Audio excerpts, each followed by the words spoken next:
சபரிமலை ஐயப்பன் கோயிலில் பராமரிப்பு பணிகளுக்காக துவாரபாலகர்கள் சிலைகளில் இருந்து தங்க தகடுகள் கழற்றப்பட்டது. பராமரிப்பு பணிகள் முடிந்து மீண்டும் பொருத்திய போது 4 கிலோ அளவுக்கு தங்கம் மாயமானதாக புகார் எழுந்தது. இது பற்றி விசாரிக்க சிறப்பு புலனாய்வு குழுவை கேரள ஹைகோர்ட் அமைத்தது.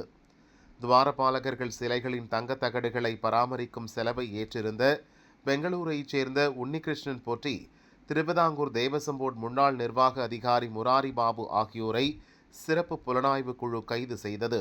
விசாரணையில் தங்கத்தை திருடியதை உன்னிகிருஷ்ணன் போட்டி ஒப்புக்கொண்டார்.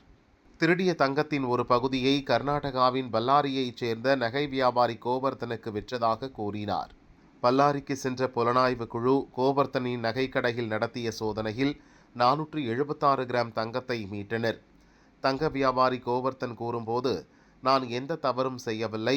சபரிமலை கோயிலுக்கு கதவு உட்பட பல நன்கொடைகள் அளித்துள்ளேன். யார் தவறு செய்திருந்தாலும் தண்டனை அனுபவிப்பார்கள். எனக்கு தெரிந்த உண்மைகளை சிறப்பு புலனாய்வு குழுவிடம் தெரிவித்துள்ளேன் என்றார். அதேபோல் பெங்களூரு ஸ்ரீராமபுரத்தில் உள்ள உன்னிகிருஷ்ணன் வீட்டிலும் சோதனை நடத்தினர். அங்கிருந்து நகைகள், தங்க கட்டிகள், தங்க நாணயங்கள் ஆகியவை கைப்பற்றினர்.